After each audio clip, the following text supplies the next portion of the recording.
अस्सलाम वालेकुम प्यारे बच्चों, welcome to our Urdu channel Urdu दरस अदब। बच्चों, आज की क्लास में हम पढ़ेंगे दर्जा 8 का सबक नंबर 10, जिसका नाम है जागो और जगाओ। ये एक नज़म है, सिंपल सी नज़म है बच्चों। मैं आपको एक लफ्ज़ एक बार में समझा देती हूँ, इसको आपको तशरीह करना आ जाएगी।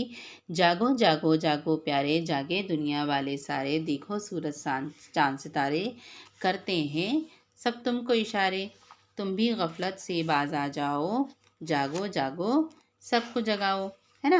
तो यहाँ पर शायर जो है वो क्या कहना चाह रहा है, इसके शायर जिन्होंने ये नज़म लिखी है उनका नाम है शफ़ीउद्दीन नैयर।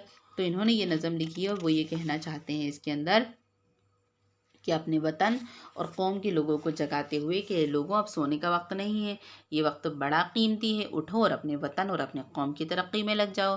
तो शायर कहते हैं, ये लोगों, जिस तरह चाँद सूरज सितारे सब अपने अपने वक्त के पाबंद हैं, अपने वक्त पर निकलते हैं, अपने वक्त पर अपना काम पूरा करते हैं और चले भी जाते हैं। तो वो तुमसे भी यही कह रहे हैं कि लोगों, ये वक्त सोने का नहीं बल्कि जागने का है। तुम भी उठो, दूसरों को भी उठो और अपने वतन की तरक्की में लग जाओ। है ना। बेकारी का रोना कब तक, वक्त का अपना खोना कब तक, तकिया और बिछोना कब तक, जागो जागो सोना कब तक, उठो उठो अब उठ जागो, जागो जागो सबको जगाओ। अब यहाँ पर शायर कह रहा है कि लोगों, तुम कब तक बेकार बैठे रहोगे और इस बात का अफसोस करते रहोगे कि हम बेरोज़गार हैं, हमारे पास कोई काम नहीं है। इस तरह तो तुम सिर्फ अपना वक्त ही खो रहे हो और अपना ही नुकसान कर रहे हो। ए लोगों, उठो, आखिर कब तक सोते रहोगे। अपना बिस्तर उठाओ, खुद भी जागो और दूसरों को भी जगाओ। कोशिश से कुछ करना सीखो, अपने बल पे उभरना सीखो, सिर्फ खुदा से डरना सीखो, हक की खातिर मरना सीखो, अच्छी बातें करके दिखाओ, जागो जागो सबको जगाओ। अब शायर कह रहा है कि लोगों, अगर तुम बेकार हो, तुम्हारे पास कोई काम नहीं है, फिर भी तुम कोशिश तो कर सकते हो। उठो, कोशिश करो, अपनी ताकत को पहचानो, इसका इस्तेमाल करो।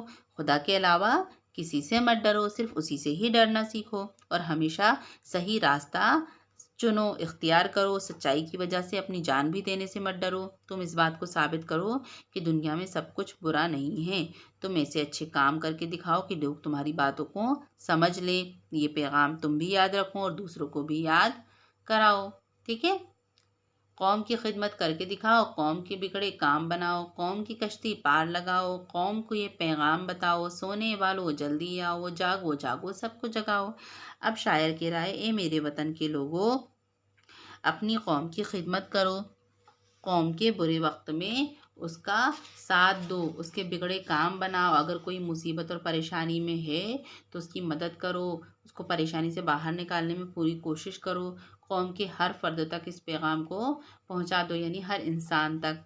ये वक्त सोने का नहीं है बल्कि जागने का है, कुछ कर गुजरने का है। एक गफलत और गुमराही में पड़े हुए लोगों, तुम भी जागो और दूसरों को भी जगाओ, अपनी कौम और वतन को तरक्की की राह दिखाओ। ठीक है। अब यहाँ पर ये लफ्ज़ मानी दिए हुए हैं, ये लफ्ज़ मानी आप अपनी कॉपीज़ में कर लीजिएगा। गफलत मतलब भूल, बेकारी मतलब बेरोज़गारी, बल मतलब ताकत, हक मतलब सच, खातिर मतलब तवाज़ु, लिए ये वास्ते, और पैगाम मतलब प्याम, अपनी बातें दूसरों तक पहुँचाना। ठीक है। जागो और जगाओ नज़म में शायर ने क्या पैगाम दिया है, कौम की खिदमत का। जागो और जगाओ नज़म के शायर कौन हैं, शफ़ीउद्दीन नैयर। अब यहाँ पर ये जो कुछ क़वाइद दिए हुए हैं, जो मुतज़द अल्फाज का मतलब होता है उल्टे अल्फाज, है ना। रोना का उल्टा हंसना, बिगड़ना का उल्टा सुधरना, मरना जीना, अच्छा बुरा, जागना सोना, खोना पाना। अब ये हम काफ़ी अल्फाज हैं, हम काफ़ी अल्फाज जिसके लास्ट में एक जैसी आवाज़ है, जैसे प्यारे, सारे, दुलारे, सी, इशारे, नज़ारे, है ना। प्यारे, सितारे, खोना का रोना, सोना, बिछोना, कुछ भी कर सकते हैं। डरना, मरना, करना, उभरना, गफलत, खिदमत, अज़मत, शफ़क़त। ठीक है। तो मैं आपको ये नोट्स के ज़रिए भेज दूँगी, तो आपकी चैप्टर मुकम्मल कर लीजिएगा। आज की क्लास में इतना ही, नेक्स्ट क्लास में हम नेक्स्ट चैप्टर पढ़ेंगे। इजाज़त दीजिए, आदाब।